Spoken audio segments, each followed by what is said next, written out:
시편 36편 보겠습니다. 교독하겠습니다. 악인의 죄가 그의 마음속으로 이르기를 그의 눈에는 하나님을 두려워하는 빛이 없다 하니 그가 스스로 자랑하기를 자기의 죄는 드러나지 아니하고 위험함을 거스하리라. 그 입에서 나오는 말은 죄악과 속임이라. 그는 지혜와 선행을 그쳤도다. 그는 그의 침상에서 죄악을 꾀하며 스스로 악한 길에 서고 악을 거절하지 아니하느니라.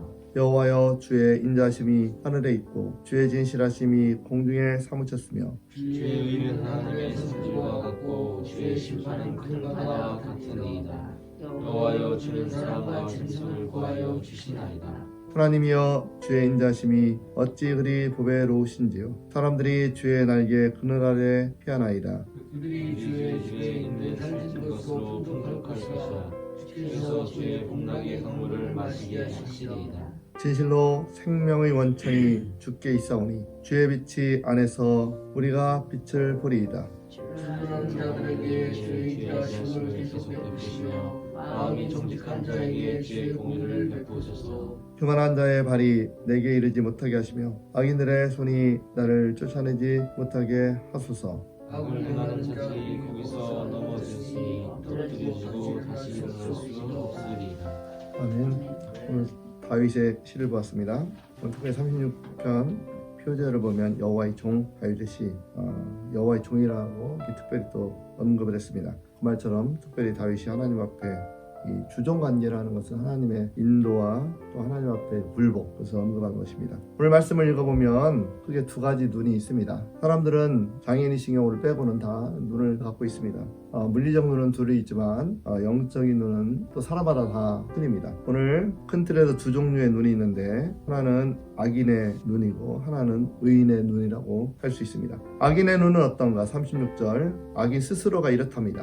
자기가 이렇게 하기를 1절입니다. 악인의 죄가 그의 마음속을 이르기를 자기 스스로 이르기를 뭐라고 하냐면 그의 눈에는 하나님을 두려워하는 빛이 없다. 악인 스스로 이렇게 자랑한답니다. 그의 눈에는 하나님을 두려워하는 빛이 없다. 정말 없으니까 그렇게 자랑하겠죠. 악인은 무엇인가? 악인의 눈은 하나님을 두려워하는 빛이 없다. 하나님의 임재를 바라보고 하나님의 중요성, 그를 전혀 바라볼 수 없는 눈. 요한복음에 의하면 눈이 있으나 보지 못하는, 마치 바리새인에게 주님이 그랬습니다.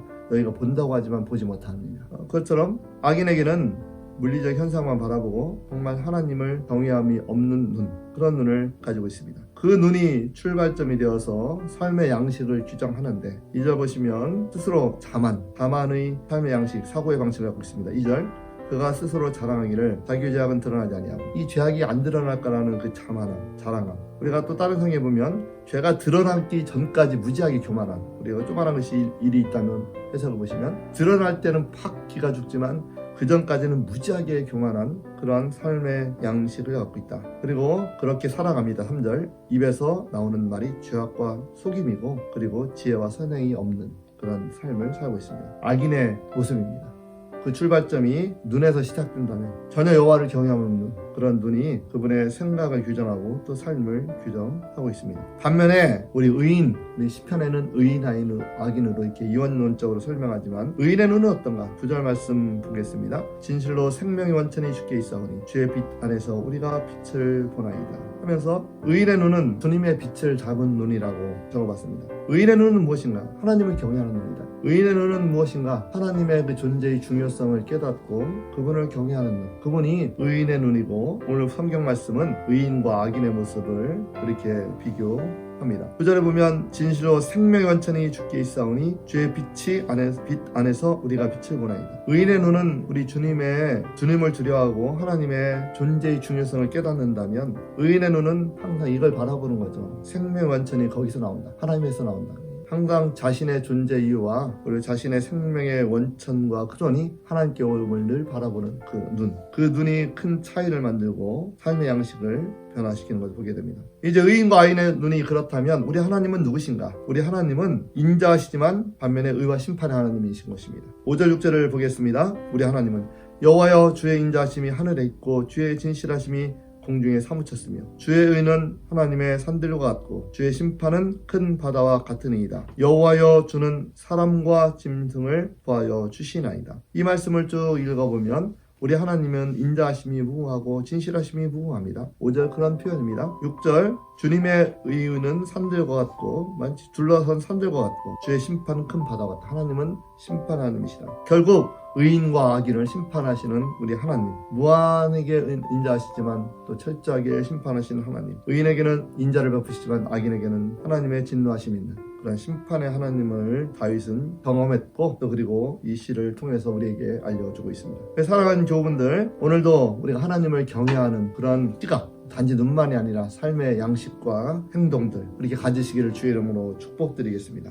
그럼 우리의 질문은 무엇인가? 그럼 우리가 어떻게 하나님을 바라보고 하나님의 인자하심을 얻을 수 있을 것인가? 10절 말씀이 중요한 말씀입니다. 10절 제가 읽어드리겠습니다. 주를 아는 자들에게는 주의 인자하심을 계속 베푸시며 마음이 정직한 자에게는 주의 공의를 베푸소서. 간단히 요약한다면 하나님을 알라, 여호와 알라로 되겠습니다. 하나님을 경외하는 어떻게 경외할 수 있겠습니까? 하나님을 아는 만큼 경외합니다. 뭐든지 다 그렇잖아요. 어떤 사람에게는 쓰레기가 되지만 어떤 사람에게는 정말 고고학적 유물이 될 수가 있고 어떤 사람에게는 노는 것 같지만 어떤 사람에게는 또 다른 새로운 음악이나 미술이나 체육을 창조하는 창작 활동이 될 수가 있습니다. 그렇잖아요. 여행을 가도 어떤 사람은 밥에 미각이 중요한 가치를 알아서 미각을 되게 중요해서 먹는 걸 되게 중요시 여기고 그 가치를 알아. 반면에 어떤 사람은 보는 것의 가치를 중요시 여기고 아는 만큼 은혜를 받고 아는 만큼 우리 경험하고 아는 만큼 더 깊이 있게 그 세계에 빠지는 것을 보게 됩니다. 그럼 우리가 하나님을 경외하면 같은 일 멀리겠죠. 하나님을 아는 만큼 하나님을 경외할 수 있는 것이고 하나님을 또 경외하게 되면 하나님을 경외하는 삶의 양식이 나오고 그렇게 살게 되는 것이고 하나님을 경외하면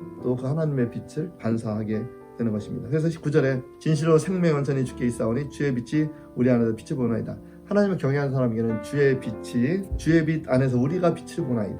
여러 가지로 해석될 수가 있을 것 같아요. 이 빛을 보나이다가 어떤 삶의 돌파구를 말할 수가 있고 어떻게 보면 우리 삶의 어떤 가치의 원천을 발견할 수가 있고 다양하게 해석될 수 있지만 어쨌거나 하나님을 아는 자들에게는 그 주님의 빛이 더 밝게 보이게 될 것이고 아는 만큼 경외하는 만큼 뭐 모르겠다면 하나님의 그 밝은 가치보다 다른 것에 더 중요한 가치를 두고 그쪽에서 빛을 발견하겠죠. 그렇지 않겠습니까? 쾌락이든 오락이든. 그래서 오늘 다윗의 시가 두 가지 눈의 중요성을 가리키면서 우리에게는 하나님을 경외하는 눈을 가지라고 권면하면서 경외함의 출발점은 무엇인가? 바로 하나님을 깊이 아는 것, 주님을 아는 것, 여호와를 힘써 아는 것. 그것이 우리에게 하나님을 경외하는 눈을 갖게 됐고 또 그렇게 살 수 있다고 권면하고 있습니다.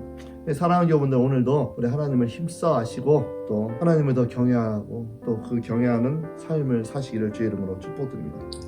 마지막으로 제가 이 말씀을 준비하면서 요한복음 1장이 생각났습니다. 1장 8절과 10절에 보면 뭐라고 하냐면 빛이 왔지만 세상은 빛을 알지 못한다고 말합니다. 그러나 그 빛을 알고 영접하는 자들에게는 하나님의 자녀가 되는 권세를 주셨다고 말씀했습니다. 같은 원리입니다. 주님이 볼 수 없는 눈이 있다면 세상이 그렇다면 그러나 우리는 그 빛의 가치를 알고 영접하고 그 빛의 권세를 누리시는 우리 사랑하는 모든 교우들 되시기를 주의 이름으로 축복드리겠습니다. 기도하겠습니다. 주님 감사합니다. 우리에게 두 눈을 주셨지만 그러나 하나님을 경외하는 눈들이 있고 하나님보다는 세상에서 빛을 발견하는 심령들도 있습니다. 오늘도 우리가 하나님을 더 힘써 알도록 도와주시고 우리의 영적인 눈이 열려서 하나님을 바라보게 도와주시고 하나님을 경외하는 삶을 살아가도록 인도하여 주옵소서. 오늘도 동서남북 원근각지에서 있는 우리 교우들 있는 자리에서 주님을 바라볼 수 있는 눈을 주시고 그 하나님을 경외하며 살아가도록 인도하여 주옵소서. 고통 있는 교우들 하나님을 바라보게 도와주시고 외롭고 힘든 교우들 하나님을 바라보는 가운데 그 안에서 생명을 보도록 역사하여 주옵소서. 감사드리고 예수님의 이름으로 기도드립니다. 아멘.